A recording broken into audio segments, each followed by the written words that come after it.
Games, my guy. Boom goes the dynamite. It's only a game. Why did you catch the man? Hello, and welcome back to Games My Guy podcast, the esports podcast by fans for fans. My name is Patrick Aches Avery Kenny, and joined, as always, is the sweaty, just finished post-workout Ethan Swole Doc Goose Butler. How you doing, man? Oh yeah, Patrick, I'm feeling a little worn down here, but it's all part of the grind. It's A all part of little, the grind. a little worn down. The gym got me good today. I did the squats. So my booty's gonna be sore, but You did the squats. You did the I did the lunges. Wow. no, No, how dare you? no, God, no, never a lunge. Oh God, no! What would I Wait, do what- with a lunge? What did you take me for? A heathen? It was a big workout today. It was a pretty good one. Like a nice full body. Did the things, get myself ready for my time with you, of course. Of course, So I'm of looking course. pretty, looking good. Yeah, you're wearing a jersey of a team pass, the Atlanta Reign. I see. It's true. It came in the mail like just last week. Oh, does it It's have a super comfortable? player on the back? Do you have it? No, No, it's I'm just not- an Atlanta Reign Yeah. shirt. those are so expensive. These are. But I spent enough money on these. I can't. If I was dropping money on player jerseys all the time, I'd be broke. It's like It would- I have enough jerseys, but I only I- have a couple player ones. Man, I just assumed you were already broke from all of the Overwatch League stuff that you Well, like, have I and that am, I've but, like, seen. more so. More so? Oh my More god. broke. Like I do. I have the sweater I still haven't worn yet. I've been waiting for the perfect time, but just because I did wanting to wear it, but I think we're going out to eat like meals. And I'm Oh like, yeah. oh, I don't want to like it's all white, and I don't want. What if I did like ketchup on it? And I'm just gonna be mad. What So is it's the ideal situation to wear that sweater? I will I'm get not into sure games in a anymore. minute, but this is a pressing matter right now for It's me. true. I don't know anymore. Like I thought I was gonna wear it one time, but then there was a fire gonna be on. I was like, I don't want it to smell all smoky for its first round, for its first trip in the world Hmm. on my body. And then I thought, maybe I was going with Denny's, and I thought, maybe I'll wear it there. But then I thought, breakfast food, syrup, ketchup, eggs. There's a lot of things that could go wrong, and I spill. Like I frequently spill on myself, and so I'm worried all the time. So then I thought maybe what if I'm going on like a date or something? But then, what if she doesn't get it? Whether she thinks it's not cool, then I think it's cool, and then we didn't fight. Yeah. I mean, I wouldn't be the first place I would take it if it was me. I wouldn't bring it on a date the first time around. You got to ease someone into that kind of fandom. You know what I mean? Maybe that's why I've been on a lot of first dates recently, and this podcast and Overwatch in general has come up frequently. Maybe that's why I haven't had a second date. I'm starting to sense a pattern here. You think Overwatch League and Games My Guy is holding you back from a second date? No. They're not. They're intimidated. Yes. Clearly, my awesomeness, my closeness with my compatriot here. Mm-hmm. They feel threatened by I think you. Not by me. They're like, oh well, that can't compete with him. Wait a second. So- You're with the Aches? Oh, I The can't. I Aches. can't do that. I'm out. Huh? Where'd you go? Oh my gosh. Well, you look good, Ethan. You're And you working do out. too, I You're gotta say. Thank you. I stayed up most of the evening last night to watch the San Francisco semifinal game, and boy howdy, that was I'm the sleepiest I've ever been. This is like I've never been this tired in my entire life. It's bad. It's bad You news. almost got to bed at a decent hour. Very Not close. decent, I mean, well, comparatively. Yeah. But I mean, it was almost like they did you a service, but then they were like, no, fuck that guy. No, literally, it was like a line in the sand moment. I was just like looking at the ceiling while I was in bed at like 2 a.m. and I was like, do I stay up and watch the first playoff game of Overwatch League playoffs? And I was like, yeah, I do. And then I just did. And I'm paying for it today. I'm just very, very sleepy. I've got a large 270 milliliter Coke with Oh me, my and goodness that's been helping me this morning because I still got up pretty early. I still got up at like like 10:30. Oh my god, did that game start at 7? Yeah, so I'm Patrick. I'm very sleepy. I'm very, very sleepy. But anyways, but that's besides the point. We've got some games to talk about. It's gonna be a little bit all over the place. We're gonna be kind of jumping around at a few different things. But I think the best place to start was something that we actually got to watch a little bit together, which is the All-Star Weekend for Overwatch League. Yes. That was a good time, man. We haven't watched stuff together in a long time. It's been too long, and so finally we were in the same city, and it just worked out that we could have like it was on my phone partially, and it was on the TV when everyone was mad about it being on the TV. Yeah, we watched it at a very, very small get together, and most of it consisted of us just whispering to each other just this stuff, being like, oh man, wow, Ons is so good. Oh my god, wow, look at this. We were like, I think that Soon is just. I think PSP is going to win. But wait, no, Soon just wait, he just got bodied. What the hell? What's going on? We were playing board games and also watching the All-Star Weekend, which was pretty fun. It was a hoot. It was a wonderful time because there was, board games, a couple of drinks here and there, a couple more drinks here and there, and All-Stars. You can't go wrong. You can't really go wrong. Can't. Yeah. It was a great time. Like the Widow 1v1 was really cool. Like that always stresses me the hell out. I won't lie. The Widowmaker 1v1. I enjoy it, but then I hate it because like it just gives me severe anxiety when I'm just sitting there waiting for like someone to hit a shot. It's scary, Brutal. man. And it's like, especially just at like the speed that Widow 1v1s go with like the jump shots and like the quick scopes and just like weird positioning. It's a lot to take in. Like it goes by so quickly. Especially when they like did on the statue, it's like super close to each other. It's like, who the fuck is gonna hit this shot? Someone has to, please help me. Like I remember the first year when Surefour, who's never gotten a chance to defend his crown, by the way. I just put that out there. When he won, I just remember like all that first time was just so stressful because you had like at one point a Striker versus Pine, and like in year 1 and last year, DM just like strolled to the finals easily and then strolled through the finals easily and won. But yeah, this year was pretty awesome. Like the APAC had a good one. Like it was DM won that one versus Sans. And then this time some surprising performances out of some people. Like KSB went down sooner than I thought he would. I won't lie. I had him going far. Maybe that's my bias because he's a member of my Overwatch team. Of course. But yeah, I was surprised how it went down, to be honest. Like the old guard showed up. Yeah, I was really happy for Linkser just because that kid, like if you follow him on Twitter, this kid wants to be the best at his position. Like this kid, he just comments all the time being like, man, I'm so sorry that like I suck, or like he's always looking to improve and just having a great showing. And this Widow 1v1, I just hope that did something for his confidence. I hope so too. Like he looks so good. One of the things with him is people talk about him being sometimes inconsistent. Whereas this season, despite the Outlaws struggles, I'd say Linkser one of his best seasons. Like he had actually like anytime he played, he was usually doing pretty well. Like I'd say like 80% of the time, Linkser was showing up. Like, and that's not a fault. Like sometimes you have off days, but like Linkser looked great in this tournament. Man won like was it $14,500? Yeah, and which is insane. I think he started spending it, I guess, right on the stream already. I don't know what he was doing. Then he said fuck, and like everyone's like, oh fine. He didn't get fined that I know of, but it's awesome. Like I'm really happy for him. Yeah, he had a post after that. He was like, sorry for the swearing, I was just really excited.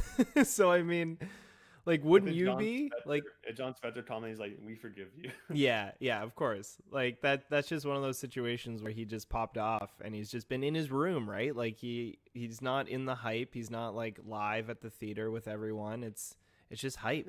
Yeah, and it didn't look like he was, because the rest of the Outlaws players who were in All Stars were clearly together in like the Outlaws house, in like a room in their game, in their like their base essentially. Like you saw Jetsay was there, Dante, who, as we were reminded, I think just won like double, was it his all-time Overwatch earnings? Yes. Yeah. Which was brought up repeatedly, which I loved hearing. Every minute it was just like, and Dante, he's so close to just doubling his earnings.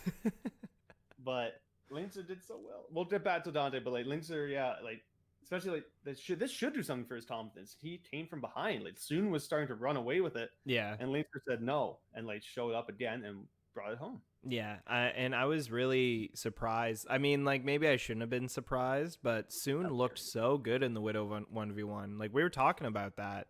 Yeah, That guy And was Soon is- amazing. I was surprised. Not that I forgot Soon was really good. You always know, but like this year, a lot of the time the person who was playing Widow was like Etsy, which is a shame. Which not a shame. Etsy's very good, but like Soon has historically been a super strong Widowmaker, especially a duelist.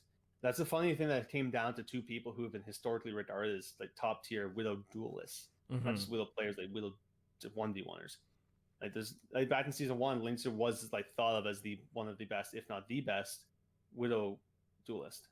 Yeah. Like, he was not like the most he wasn't like maybe making the plays like Pine was on consistent, or well consistent, but like it was more just like he could take on the other Widowmaker very well, and this showed it. That was so good. His little smile when he just what a boy. His little smirks. I will say that was one of my favorite moments was watching Linkster win that. But my other favorite moment was just watching your players that you wanted to win in the Widow 1v1 just fall one after another after another. Ethan was distraught. I think that's the best way I can put it. He was very upset. Every time I logged in, it's just like, okay, starting off, okay, we got Shockwave. All right, sick. He's gonna do well. He's really good. Oh, he lost. Linkster. Well, he put up a decent fight. All right, sweet. Colorheads. Yeah, he'll do well. I also wanted Dalton to win, so that was also tore me apart. And so I was just like, well, I'm gonna hate this no matter what. And Colorheads lost, so he did all right. Surprisingly, he hasn't played Widowmaker like all season, so he did okay. Dalton did better than I thought he would, to be quite honest. I knew he was good, but he took down Colorheads. He actually played Linkster pretty close. Yeah. But yeah, everyone I love, like KSP, Shockwave, Dalton, Colorheads, just went out. Just real died. fast. They died. They just got hit in the head with a bullet. Yeah. What can you do? It's Widow 1v1, baby. That's how the game is played. Yeah, it was really, really exciting to see that, and I'm super pumped that it was Linkster. Dalton, he looked really, really good, but yeah, Linkster I think was it was his time. You know, he needed something like that. That's why I was saying. A Facebook post came up. I was like talking about Houston Outlaws. Like, what should they do? Do they need to make so many drastic changes? And I said on the post, I said, they really don't need to do a lot player wise. To be quite honest, like keep Linkster, Dante, Meko, and Jetsay 100%. You can mix around with the rest. Like you may get rid of Repel. I don't know because he plays really well with Jetsay. But like you could replace Repel, Muma, Hydration, others like Blase. Yeah. Because or keep Hydration over. If you're gonna keep one of Hydration or Blase, I like Blase a lot, but I think you keep Hydration because he's more flexible. Yeah. Well, yeah, like Hydration proved how flexible he was just taking over the main tank position this year. Which is wild. But it's also but it's also I think that's the biggest area that the Houston Outlaws are going to be looking to improve, right? Like they're going to want to get a main tank now. Like I don't know if Hydration made such a great case for himself that he's going to be like a starting main tank position. I don't know if he wants to. Like, I don't that's know the how other much thing. He wants to play main tank, like, because he's a flex DPS player at heart, and like you had this boy on Orisa for like 2 months. Yeah. Occasionally Winston, which he's not a main tank player, so he doesn't play a lot of Winston. So like the poor boy, he's known for like the weird tanks like Orisa and Ball. Like let this man. His Pharah is good. Like he was actually playing well as Pharah, but just it was a bad time to play Pharah. Yeah, it was just a negative time. Just double snipers and Roadhog buffs. You can't do anything. It didn't hurt that Jerry was just hitting his shots either. So it was just kind of like. So you could keep Hydration. I'm not saying you should, but like if you're going to keep players, you build around Dante, Linkster, Meko, and Jetsay 100%. Yeah. So you can fill out your DPS line if you want, but like you have a very good hit stand. You have very good like Dante's pretty flexible, but Tracer, Sombra, etc. So you're not maybe some coaching changes. I don't know. Well, that seems to be the theme of this. That seems to be the theme of this offseason, just whole scale changes in every single team. And we were talking a little bit about how the Gladiators are kind of doing a lot of shifting around, which For better Yeah. or for worse, it's a big move for the Gladiators. It's gonna be interesting to see. Like that day started off so everything was nice. Mm-hmm. Just solid morning. Went to the gym. I think I had a nice breakfast, lunch. Everything was going well. Went to work. The day was nice. And all of a sudden, it's like, oh, they let go of Jaru. That's sad. But he didn't get to play much. Maybe he'll shine somewhere else. And then they let go of Bishu. I was like, oh, that sucks because he's super friendly and nice, but he obviously wasn't playing over space. But then, god damn it, why they let go of my? No, Big Goose and Shaz. Yeah, the big Goose is retired too. The Goose is loose. Yeah, the Goose is loose, and he is gonna be just probably streaming, I'm assuming. But yeah, that was the biggest thing for me was because they were around since season 1, that support duo, and they've been through thick and thin. They've been with the Gladiators. It's really sad to see them go because it really is kind of like a legacy that's kind of being. We're bookending it. The Gladiators will never be the same after this. Yeah, I mean, yeah, they had like a weaker season. I can't deny that. Like Shaz was still routinely one of the best Western Flood supports, but Goose had a weaker season. It was one of his most struggling ones. Like outside of Lucio, he didn't perform well. But like that's that happens. Okay, you can bounce back from that. Like look at players like Sato have bounced back from like you can recover and be good. Yeah, but 100%. maybe he's not like a young buck. So maybe he's like, I don't know if I want to play anymore. Maybe he'll go into coaching or something like that, or being an analyst somewhere. But like, I don't think he'll be gone forever. I think it's just sometimes and you don't feel like it anymore. Yeah, of course. And Shaz strikes me as a coach for some reason. He doesn't look like one. He looks like a coach. He looks like he'd make a very good coach. And just based on like going that way. Bishu, interesting. I will miss Bishu's once a year playtime though. It was great. I remember that game. I remember the podcast we hosted afterwards. I was like, "Oh my god, Bishu played. Do you think they're going to get rid of space?" No. Toronto have him? No, never. Bishu just shows up for his once a year, and then that's it. Hello, hey, Bishu. Hello, Goodbye. fellow humans. Goodbye. But it's gonna be weird without them on the Gladiators next year. But it might be for the best. Like we'll see. Because sometimes, like it's been pointed out, that sometimes all you need maybe is a bit of a change up at the support line to really prove your team. Because like the Gladiators DPS line is pretty stacked in my eyes. Like you got Birdring was insane this year, and so like him, Kevster Kevster's unreal, and he was playing like 300 pain. So once Kevster actually gets to Los Angeles, it's gonna be awesome. And Mirror actually is good as like a specialist. He can fill certain holes. But, like if you guys all-star support line, maybe OG can have like a Sato like comeback season, because like Sato was a flaw for the Fusion in 2019 pretty much. This season he's been anything but a flaw. He's been really good, and so if OG can have that type of season again with maybe a different support line, this could work out really well for the Gladiators. Yeah, and they finished middle of the pack, right? I can't remember what place they finished. I think they were like in NA. They were 6th. They were somewhere in the middle. Because they were behind the Valiant by one spot. I remember. Don't remember. And then they were like maybe top 10 in the overall, but I can't remember. Yeah, it was tight. Yeah, it was really, really tight. I remember that like 5th, 6th, 7th, 8th was all very, very tight, like by one game or 2 games or so. But that's why Sideshow had to shave his head. Yes. Again, shave the logo. Just how much hair do you think we can take off that guy? What does he have left? Yeah, what does he have left? Oh my god. We're getting down to ass hair at this next point. It's like there's nothing up top. Yeah. He doesn't strike me as a chest hair or back hair type of fellow. Where is the rest of his hair? It's gotta be on the lower half of his body. Yeah, I think we're getting some sort of like butt etching next year or something like that, or like a tattoo or something stupid. Oh my god, please let him get a tattoo of the Valiant logo for some reason. He'll be so mad. He was so mad. He's like, "Oh, they cheated me. It was before they signed KSP. I made that bet." It's like, my guy, why do you hate them so? My guy, you are doing this right now. You are getting a tattoo of the Valiant. That's probably what's going to happen. Custa is going to do it. Custa is going to do the tattoo. That's my. Go. for 2021. That's good content. That's pure meme content right there. That's beautiful. But yeah, with the talent like in the All-Star weekend, there was a lot of really exciting things that happened too. I mean, the talent takedown was also a big thing that I was very excited for. A little one-sided though. The teams were a little one-sided. I mean, Team Jake was going to win no matter, like we were talking and I saw the lineup and I was like, Team Jake's going to win. Like, okay. I think it was, oh geez. But the talent takedown is, the talent takedown is my favorite event most of the time.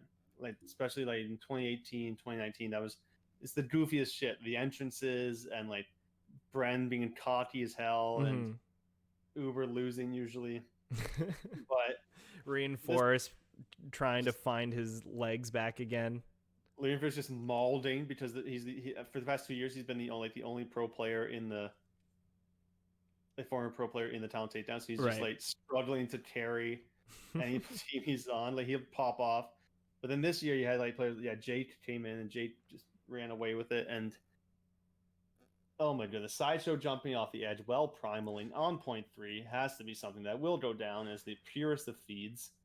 It was glorious. Yeah, honestly, like Sideshow, I just want comms. Like I just want the comms from those games. You know what I mean? Like I just want the full comms because I want to hear what the fuck they're saying to each other. Let's hear Jake when Sideshow jumped off the map. Yeah, specifically that moment. Oh Bren. My god. No, oh my god, Bren. Like, you know, I think it was it wasn't Li Jiang. Was it Li Jiang? No. For the game 3? There's one of the maps where Custa just like spawn camped Bren the whole map. And like as Lucio and Bren was on Widowmaker. Oh and Custa yes. with a 1v1 like 6 times. Oh yeah. Oh. It's God. so good. Man, how can you not watch the All-Star Weekend and not love Overwatch? It's such a fun time. It's it such shows a good that, time. especially this. I want to talk about this, especially when we talk about the actual All-Star game. But like Tiny Overwatch is the savior we didn't know we needed. But like it's a hero we was it a hero we need but don't deserve. Yes, yeah. It's a very Batman in Gotham City's circumstance. Tiny Overwatch should replace regular Overwatch. I think we should start that petition for sure. It's so lively, especially the wrecking ball just like hiding. They just like it's just a little blip on the radar, just like what's going on, and they don't see him. Oh god, what fun! And like the maps went on forever. Like that overtime was like 12. Like that overtime was longer than some Overwatch League games. Yeah. It was like a solid like minute and a half. Like it was a solid like 60 to 80 seconds. It's so weird. Like that's crazy. Every time they do it, they just reinforce. I don't. Joshua. And then Sideshow was just like, it's still going on. Oh my god, I'm losing my breath. And just there's these two, a Brit and a Swede, just dying. The Brit and a Swede against the world. God damn. Reinforce was like, I'm getting complaints, noise complaints, but I may have to pay some extra rent this month, but that's fine. Oh, that's what it's all about. That's what the talent takedown is all about. Really excited to see some of the talents just kind of suck, but also other players who, like Jake, who are just crushing it. So that was really, really cool to see. But let's get down to the All-Star game. And I think we got to discuss the elephant in the room. A representative of the None of It Nuggets and a representative of the Dublin Butlers did have a 1v1. Yes, they did. FD God versus Funny Astro. What a match. I mean, I wasn't expecting it. No one was expecting it. Neither of them said anything to anyone about it. It just happened. A Lucio 1v1. Did you see the chat? What was the chat saying? It was like, it was FD Gun, Funny Astro calling each other out, saying like, "All right, 1v1, everyone just chill." And then like Super's like, "Wait, do we play? Someone asked like, "Wait, do we actually play, or do we just wait this out?" And Super's like, "No, we got 5v5. Let's go." And then boom, Funny Astro and Tate's off out of the spawn, goes immediately up to the top of the buildings, and who's meeting him there? FD God. FD God. And Who forgot to turn on backwards wall ride. yeah, that was a big thing. He also just had speed on most of the time for that 1v1, but I'd noticed that Funny Astro had heal on for most of that. Maybe a little bit of a smarter macro there. And who won that? Let me see. If we're gonna say, like, if this was a Ethan. microcosm of the Dublin Butlers versus the Nunavut Nuggets, Ethan, don't make me say it. let me hear the Irish pride in your voice. Okay, so Funny Astro got 1 kill. He killed FD God. Woo, baby! Okay, all right. That's what I'm talking about. All right. Just listen, okay? It's a cursed image. I will have to deal with that for the rest of my life. But how can we judge that purely based on 1 kill? I mean, it's a team-based game, Ethan.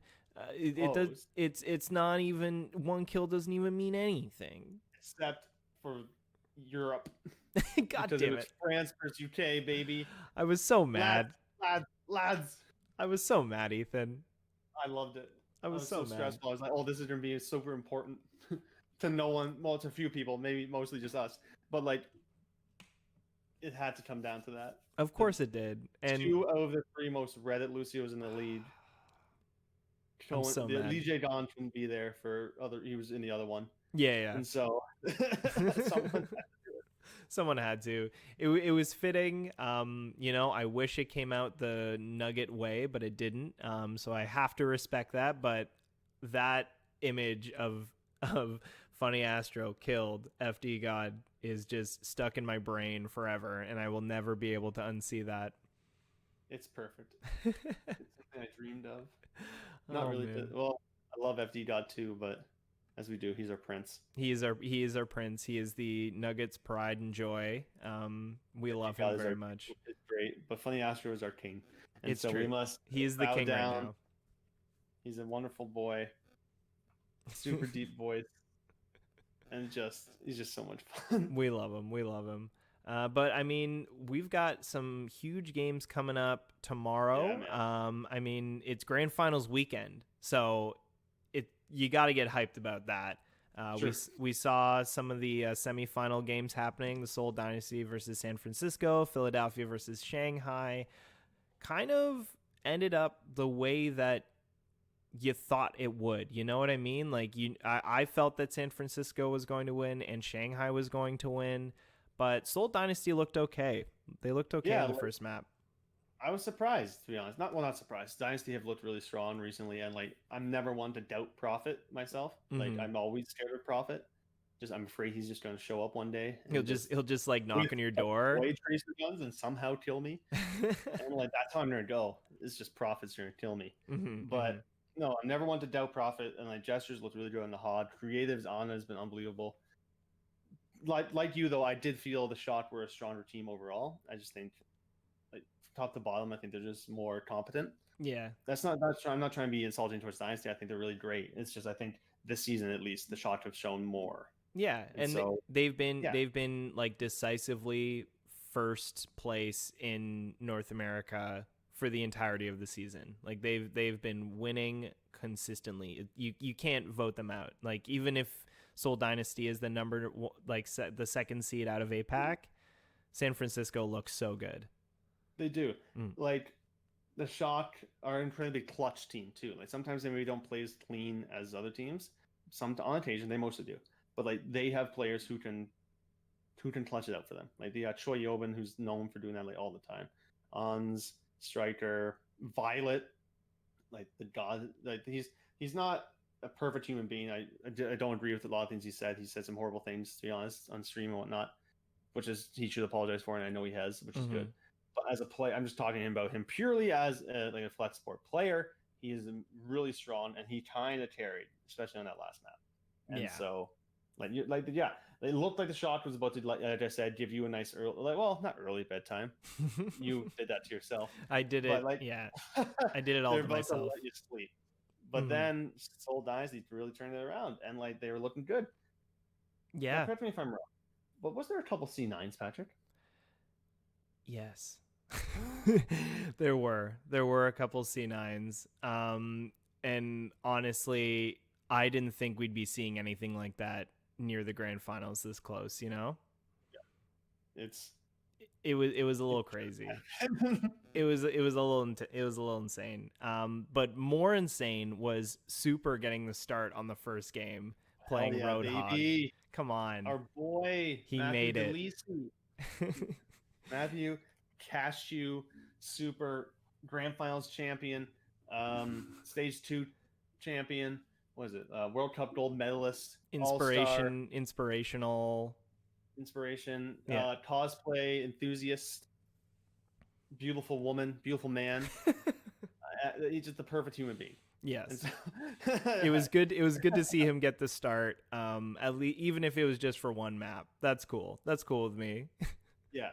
His hog actually was looking pretty good. Like, yeah, I don't know. Didn't he play? He played the whole game, didn't he? I thought like just he was hog. Smurf and him and Smurf played map 1. Mhm. Choi came in I think after that. Yes. Yeah. So and like played. Was it some diva? Choi, well, I don't know what Choi plays. He just plays everything. he So, plays. like, He plays a little bit of everything. Yeah, that was cool to see. It was just nice to see Super in it. You know, it was nice to see. This big character in North American Overwatch League just kind of start and play against Seoul Dynasty, which this grand final has been built up pretty big just because of how separate the regions have been. So it's every map, every showing that these teams are doing counts, and it's really important to see, just for a viewer, to see where these players stack up against players that they haven't played with the entire season. So So I mean, with San Francisco going 3-2 over Seoul Dynasty, I think that's a great showing. But Shanghai going 3-0 against Philadelphia Fusion, in that decisive of a manner, that was nuts. I was not expecting that much of a blowout. No, like the first map was close. Like there's points here, the one here and there, and then there's a long pause, and then there's wild. I'm not trying to insinuate the pause has anything to do with that. I'm just saying it's wild. There's pauses back and forth. It was crazy. Yeah. But good Lord, they got full health twice. I think. Yes. Well, not full health. Yes. They did get full health. They got full was hold brutal. twice. Volskaya. Yeah, Volskaya and Kings Row. They picked 2 of Shanghai's best maps, so that's almost on them. Mm-hmm. But they should have. I don't know. They just didn't look like themselves. I think Shanghai deserved that win. Like they played better, but like I've seen that the Fusion are better than that, and so like I'm hoping this is just like a couple weeks ago when they got rolled by the Shock on the Saturday and then rolled the Justice on the Sunday.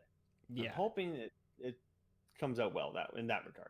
Yeah. But I don't know. I think they had an off day. They looked confused a bit. They looked lost. They didn't play well. Like Hisu, who, despite what Reddit wants you to think, is a really good Widowmaker, but he just wasn't hitting his shots today. And there's nothing they seemingly could do. Like Shanghai was in their face in the whole time and super clean. Yeah. Like, Shanghai is chef's kiss type of Overwatch right now. Yeah, very clean, very quick. Not a lot of time for you to set up.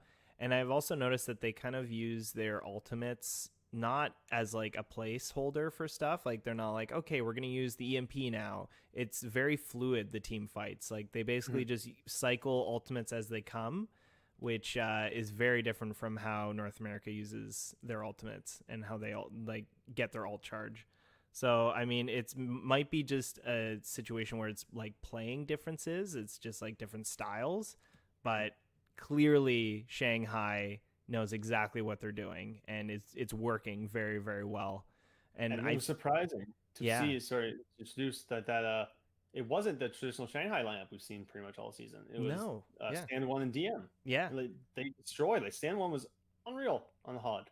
And like I'm surprised because Fearless was looking pretty good on the HUD too. But like, Stand 1 coming in clutch, man. It's like Super coming in. Just yeah, gotta do it to him. Yeah, exactly. And it's kind of scary to see how deep the Dragons roster is and like how on par they all play with each other. So, I mean, that's a recipe for a grand final winning team, but we'll have to see. I mean, we're on a crash course. We're heading towards a San Francisco versus Dragons final, I think.